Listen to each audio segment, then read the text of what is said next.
Happy New Year and welcome to the Best of Both Worlds, a program that is focused on the Brazilian community in Gloucester and Cape Ann and the American community that is interested in learning more about the Brazilian culture. Together through events and friendships, doing business and having shared experiences together, we get to have the best of both worlds. Hi, I'm Kirsten Martin and I'm here with Cristiane Correa and our very special guest, Miranda, right? Or Yes. And she is the CEO of Oliver Harbor's restaurant. It's much bigger than just a restaurant, and we'll get to that in a minute. But first, we want to wish each other a Happy New Year and introduce the amazing foods that we have here today. So first of all, Cristiane, Jojo, this is to friendship, prosperity, good health, love, and all things good in 2024. Nice. Cheers. Okay.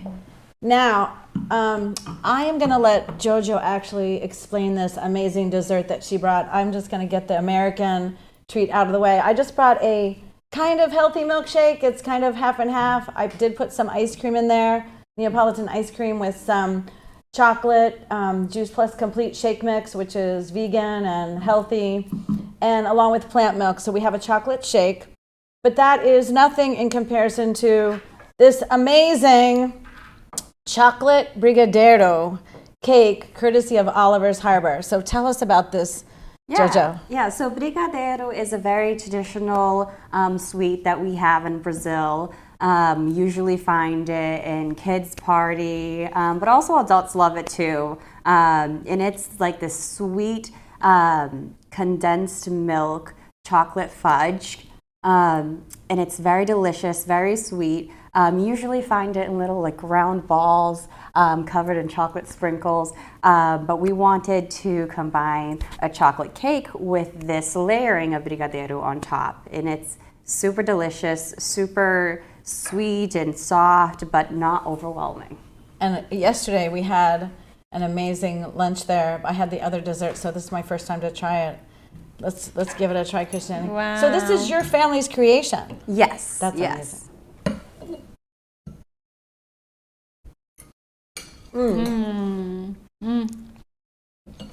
That is so good. And that's really like a combination. It's kind of like American cake, but the Brazilian brigadeiro, because I know sometimes there's a battle. Brazilians like Brazilian cakes and Americans like American. This is like appealing to everyone. I have to try again. I'm not sure yet. It's the best of both worlds. Yeah, it is. So, excuse me. So, in December, we had an amazing event, and it was called the Gratitude Gathering. And Jojo and her family were one of the sponsors. What we did is we brought together a lot of Brazilian and a lot of women-owned, but all kinds of Brazilian businesses and community members together with small business, women business owners from Americans. And we also honored and gave awards to 3 women who during COVID really came through for the community. And one of the women, she's an American, her name is Patty Wall. She has a group that she started during COVID. She made sure we all got masks and sanitizer, and somebody needed help, with their groceries or whatever. Patty's group was always there. It was a Facebook group. And today it has 10,000 members. And they still continue to help everyone in Gloucester, Cape Ann, whatever's needed, whether it's you're going through a terrible time and you're pregnant, you need diapers, or you need help with your electric bill, whatever it is. And sometimes to make I need advice, like who do I call for something, I go to the Best of Both Worlds. And similarly, there were 2 WhatsApp groups in Gloucester started by 2 different women, Sonia Oliveira and Inez Oliveira. Sonia Filho, sorry. Sonia Filho e Inês Sorry, Oliveira. Sonia Filho and Inez Oliveira. I got those names mixed up. And they each had a group similarly helping Brazilians during COVID that has continued on. And so we had Senator Bruce Tarr and Mayor Greg Verga attend, and they got beautiful awards. It was an amazing event. But the real motive behind our event was to launch the Brazilian community officially in Gloucester, because we have 3,000 Brazilians in Gloucester. We have 4,000 Brazil in Cape Ann, but they're like a separate world. They're like a bubble. They all kind of hang out with each other. They don't necessarily take advantage what the Americans have, and vice versa. Americans are unaware of just how amazing the Brazilians in our community are. And so one thing that's really interesting is, as I mentioned, during COVID, JoJo's family started their business, and I still long for those cheese breads. You got to put those back on the menu. But what's really interesting about this is that I looked away, and then when I looked again, they had transformed their restaurant. It's not even a Brazilian restaurant or a Gloucester. It's a world-class powerhouse global menu restaurant. These people make sushi, they do French, they do Italian, they do Portuguese, they do Brazilian, all with flair, all of these. And as JoJo mentioned, it's because their family puts love into everything they do.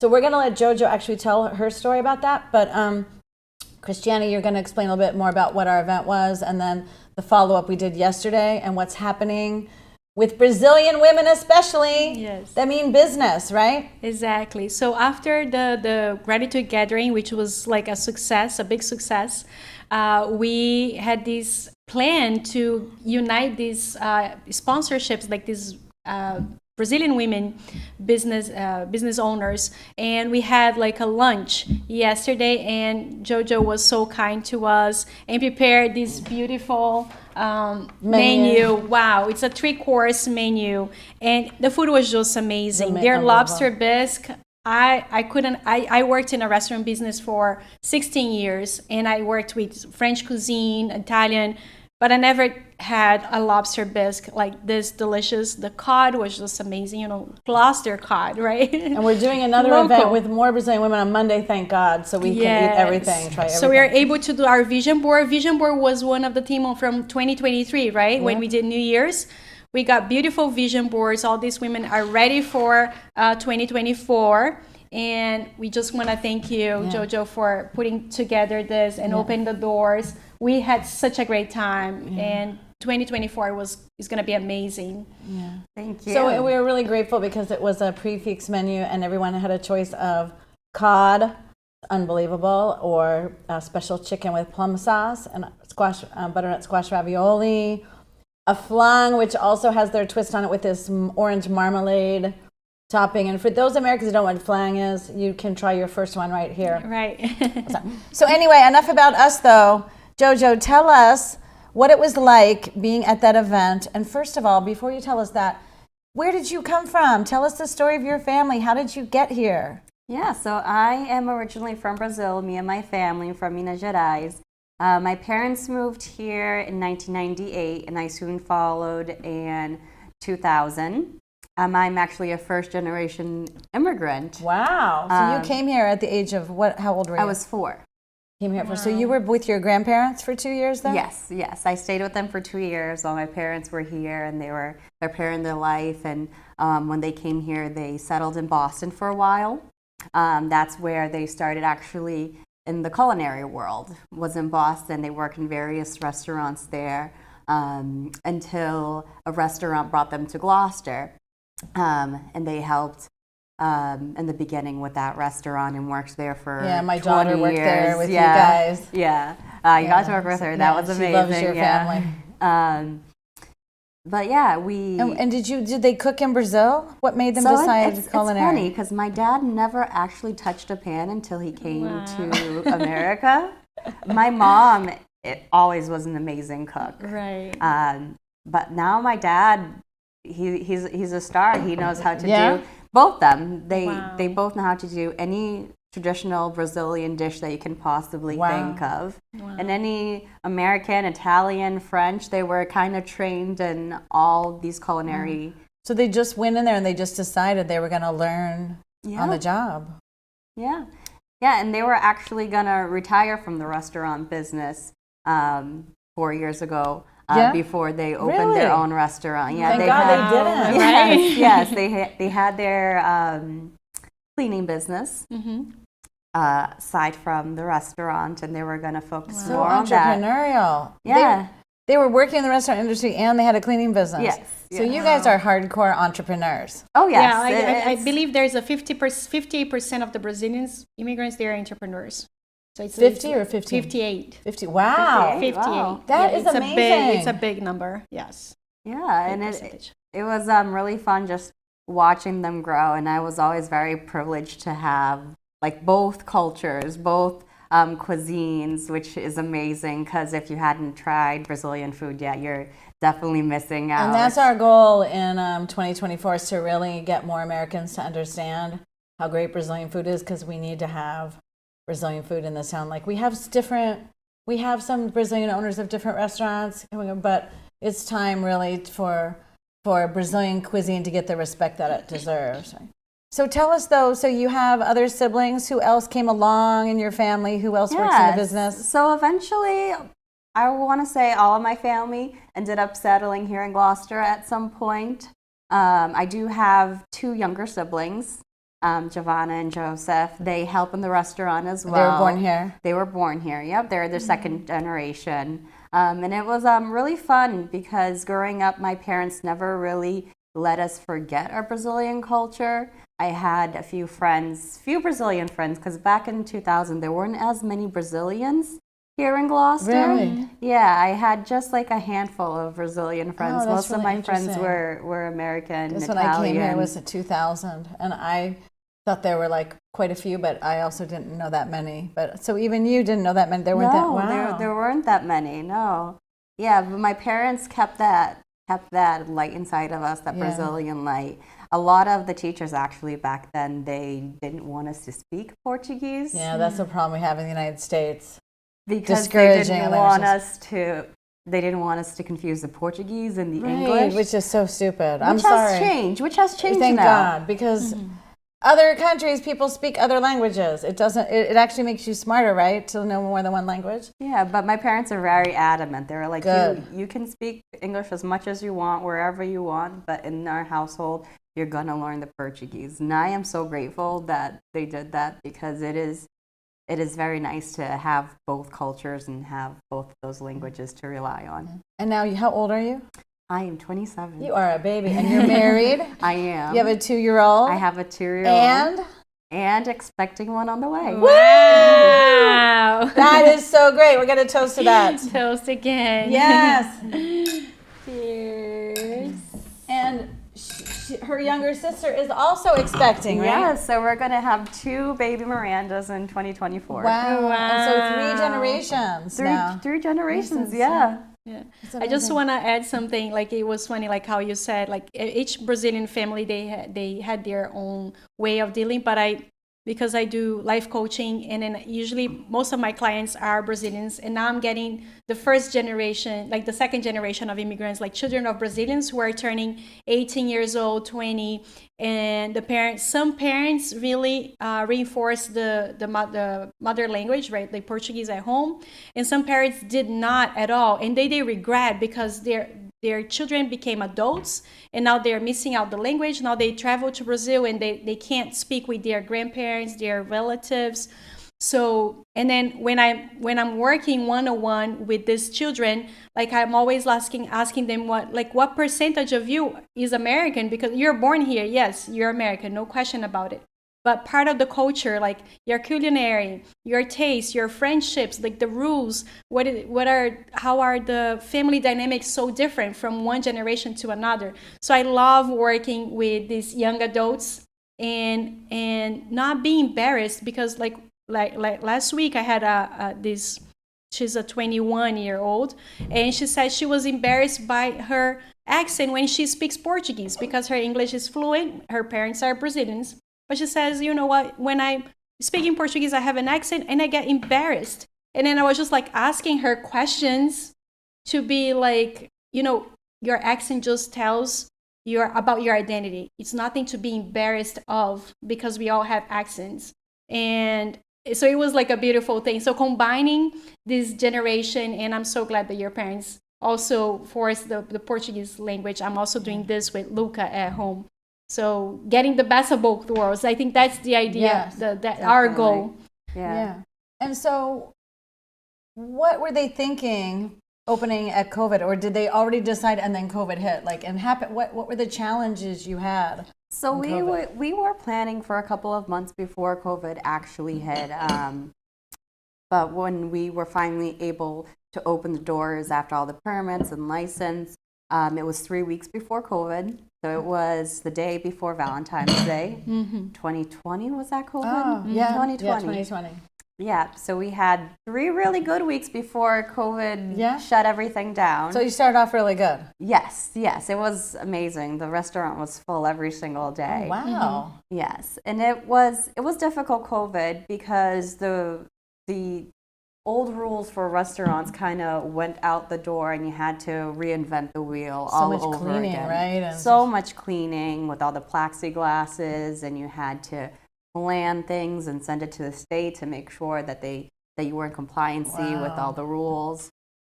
It was very interesting, but what I got out of it is that if we can overcome that, we can overcome anything. Amen. Right.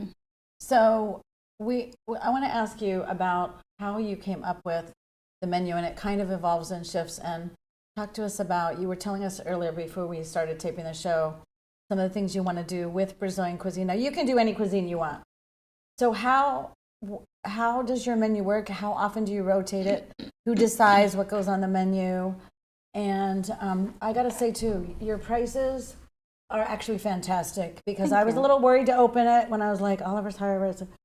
And I was like, it's not inexpensive, cheap, but it's extremely fair and reasonable. And I was like, so this is something I also want to put out there for this year, that we are going to the next level, and you're going to see the guests we have, the place we're.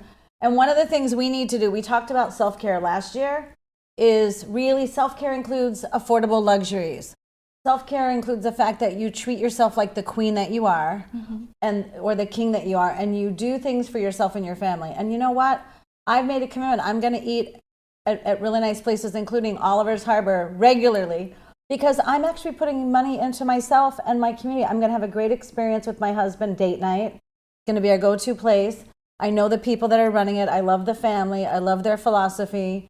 But was that an accident? Did I miss it? Or did you guys have a strategy for your pricing or menu? Like, how did that come about? Well, we tried to be fair to our customers. It was really hard, especially after COVID, because as everyone knows, the prices went up drastically. But what my dad wanted to do, and my mom, is make sure that there was something for everyone. We wanted it to be a place where families could gather, so there would be something for the kids and something for the parents and for literally we noticed everyone. You had a plate of French fries for the 6-year-old yesterday. The fries were amazing. Fries is always my temptation.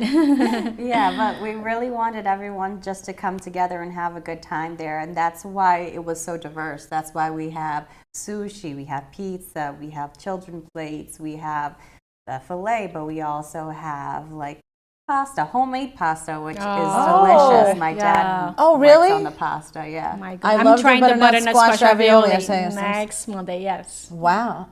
Yeah. So put yourself out there. You're going to the next level in 2024. So what are your big goals? So our big goal for Oliver is to try to introduce more of the Brazilian cuisines. We have a new bar menu coming out with more typical foods that you would find at the Brazilian bar streets. I'm so excited. It's very good. It really takes you back home. Yeah. That's great. Are you from Resplendor? Where are you from in Minas Gerais? From Engenheiro Caldas in Tarumiri. Engenheiro Caldas. Yes, Wow. yes. It's about, from Resplendor, it's about 3-4 hours. Okay. Big state. Okay. But we also want to try to do a Brazilian night once a month and have Brazilian specials and traditional dishes, live Brazilian music. Yes. I have Are you 2 gonna dishes. do caipirinhas? Oh, yes. Oh, yes. Do you do them right now? We do. I forgot about caipirinhas. I'm trying not to do alcohol this year, but I might have to do a caipirinha once in a while. As you're talking about a bar menu, like 2 things popped up in my head, like 2 pictures of appetizers that we must have. Frango a passarinho, like fried chicken, like the Brazilian style fried chicken. Yes. Bolinho de bacalhau. Codfish balls. Yes. Those are all going to be on the yes. Okay. We're going to plan events there. That's the other thing. What we're working on is just letting you guys know we have a lot of people in Cape Ann and outside of Cape Ann who are still single and who might be 40s, 50s, 60s, and who saw The Golden Bachelor last year and maybe the wedding that happened this year. And so we're going to do a Valentine's Day event for people that don't yet have a Valentine. And we decided we're doing it at Oliver's Harbor, so we're gonna let them leave the menu to her and her family. Yes. And they'll figure out the prefix on, but it's gonna be we're gonna have a good group of people there, and if you haven't met your soulmate yet, you have a chance to have great food, a great environment, and who knows, maybe you're gonna meet your soulmate this one. Yeah. So excited. So, for that. and what else? No, that's already great, but if looking a year ahead from now, where would you like to be? Well, we definitely want to build the restaurant more, possibly expand, create different menus. My mom loves to do research and bring like different berries and different seasonings from around the world. Oh, Really, nice. she's always doing research. Oh, wow. So she creates her own even. She is the This queen is- of the menu. So me and her, we Wow. get together. She is very creative, and any little time she has, she's like on social media. And we met her. Yeah, she was so humble. She- I didn't know who she was. I thought she she was came just some to- person. Which Aw. other she was so humble and just gracious. And I was like, oh, that's the Hosanna, mom. right? She's the matriarch. Rosângela. Rosângela is the chef. You Yes. gotta meet her. Yeah. She's amazing. Her flan is also beautiful. Yeah. This is amazing too. So talk to us a little bit on the personal side though. What's it like being a wife and mother and part of a big family business? How do you manage it all? And how do you balance your Brazilian friends, your American friends? Talk a little bit about a day in the life of you. Yeah, well, it's funny when you were saying, like, when you talk to your clients, you really ask them, like, oh, what percent do you think you are Brazilian and American? It's funny because my mom and my dad say that I'm the most American of my siblings. Really? Even though they were born here. That's so funny. Yes. I would say I'm 60-40. Just because when I came, I was so young and there wasn't really a lot of Brazilian influence. And by the time my siblings came around, because I'm 7 years older than my sister, who's the middle child, by the time they were growing up, there was a much bigger community of Brazilians here in Gloucester, and we were going back to Brazil more often. So they got in the bubble world. Yes. They got, I got stuck in the bubble, I guess, or out of the bubble. But it's really interesting because the restaurant world really never stops. Right. It is very time consuming. I can't imagine. A lot of projects going on at the same time. Yeah. So you have to multitask. Oh, yes, and that's something I'm working on. Yeah. And tell us a little insight. How did you meet your husband, and what is his role? What does he do? Is he in the restaurant business, or does he have his own thing? No, I don't think I could work with my husband. My parents do, and they've been doing it for over 20 years. Yeah. And in the kitchen, which is really interesting. Right. But I could. Where could did not you work meet with your him. husband? So I met him at the Brazilian Catholic Church that we used to have before the pandemic. Unfortunately, that You don't kind have of any more- stopped. Oh, so you're Brazilian Catholic?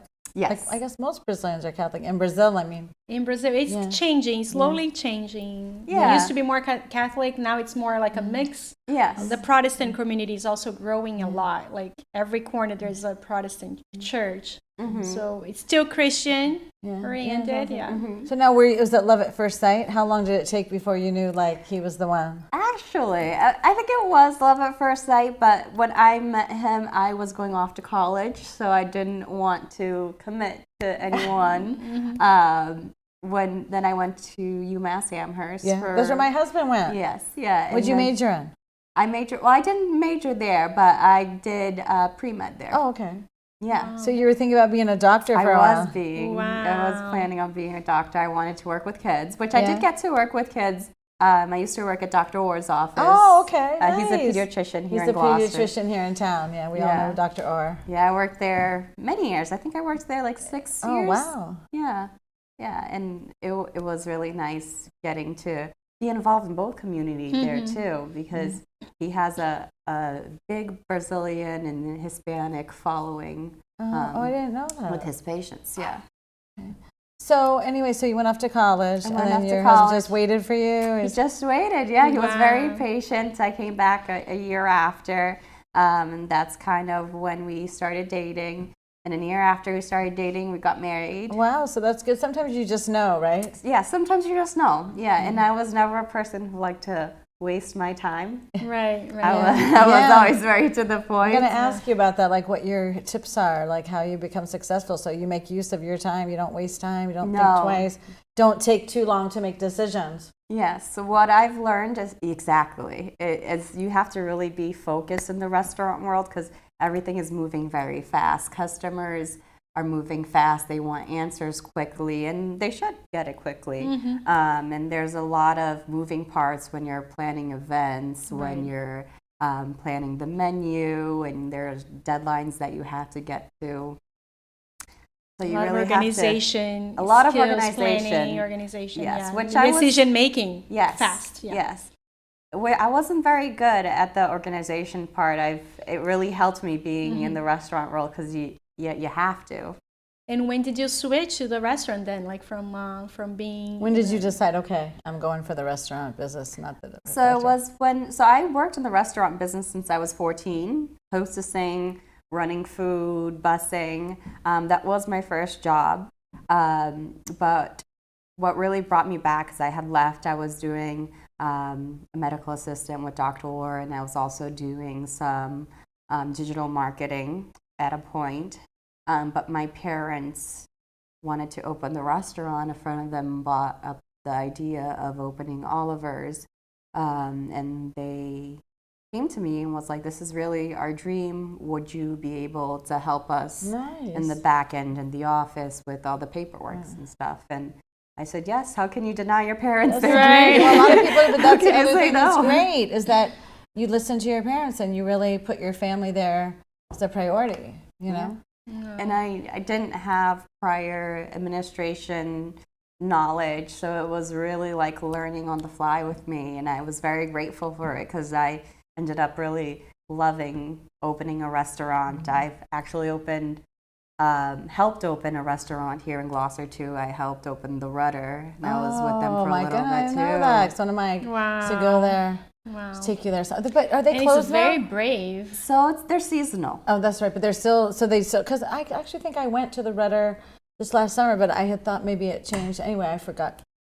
But anyway. Wow, that's very brave because, like opening, like one thing is like when you start working in a place where all the systems are working, you just go there, you get trained and that's it. But like when you opening, it's like you're creating the mood, the ambiance, the systems. It's just, it takes a lot of courage. Like, wow. And we appreciated that your presence at our event was so great. You had this delicious soup and it was great, and having you there really got the attention of our mayor and our state senator. They were like, oh, they realized like there's a whole group of people here that are like new energy and gonna create a new future. And we just want you to know that we got your back now. You're one of the people we selected as one of these Brazilian women that mean business. Okay, yes. Thank you. And we look forward to being part of your success story. So Christiane has a little surprise. So talking about our event and how we met, like how I met JoJo, because Kirsten already met her, and then launching my affirmation cards. This is like a big project that it was in my heart, like the beginning of last year, and Kirsten made me help me come true. It was like in an ebook, 101 affirmations to have a prosperous and light life. And as Kirsten was reading the ebook, she said, Chris, you gotta translate this to English. I mean, she's not even said. I was reading the Portuguese affirmations and I was like, whoa, Americans need this too. Right. And she's like, I'm gonna do the translation for you. And she translated. And then like a week after, she brought me to took me out for a breakfast. And she's like, Chris, you gotta transform this ebook into affirmation cards. And then the journey started, like doing research, finding the cards, and like Took finding forever because she's a perfectionist, but they are beautiful. So these are affirmation cards. And it's bilingual. We have one side in Portuguese, the other side is in English. So to thank JoJo for this new friendship, partnership, and her presence here, all the support, all the collaboration with all the events. We're gonna take an affirmation card. Like we each gonna take affirmation card. For us, you're gonna read it out loud, and that's gonna be our affirmation of the day. Okay. All right. Okay. the more I prosper, the more I can bless those around me. Amen. That's Wow. great. I love this one. That's great. If- And I'm going to take one. That is great, though. That's true. And then there's a command, be prosperous. For Be each prosperous. one, I want to do it. I'm capable of it, and I'll succeed. wow. And now you Powerful. got to pick one for you. Sure. I will. Let's see, what's today's affirmation? I am loved, prosperous, and happy. Yes, I am. All of it. Okay. Nice. And as a gift, I'm gonna give you, I brought you a little gift for 2024. Oh, Thank you so affirmation much. cards. My own affirmation card. I buy those for my Yes. clients. I give those away all the time now because every day you're going to do that. This is awesome. Thank you so Right? much. And the affirmation cards, if you haven't heard about it, like some people haven't heard about it, we have more than 6,000 thoughts per day in our heads. So it's very easy to feel overwhelmed. We create stories that are not even real. Sometimes we are stuck on the past, Or like negative. being negative, like why didn't I do this? Like if you take path A, you're like, why didn't I took path B? And if you take path B and you're like, why I didn't take path A? Like you're creating confusions in your mind all the time. So being aware of your thoughts is like the first step for you to be in charge of your life, basically. Because if you're not aware of your thoughts, if you can't control your thoughts, then what else can you control, right? So, And in closing out, JoJo, what's your word for the year? right. My word of the year is renovation. Yes. Renovation. That's beautiful. And it was like a synchronicity because That's that's her word. my That was your also word. my word. We got that at the Vision Board Renovation, event yes. yesterday. So having an affirmation card just directs your thoughts and you just thinking positive instead of being stuck in the future or in the past. Yeah. It just brings you clarity. And I have a reword. My word for the year is redemption. Last year was reclamation. And this year, I reclaimed a lot last year. Now I have to redeem it. So Nice. one more time, Happy New Year. Happy And New tune Year. in next time for another episode of The Best of Both Worlds. Cheers. Cheers. Ciao.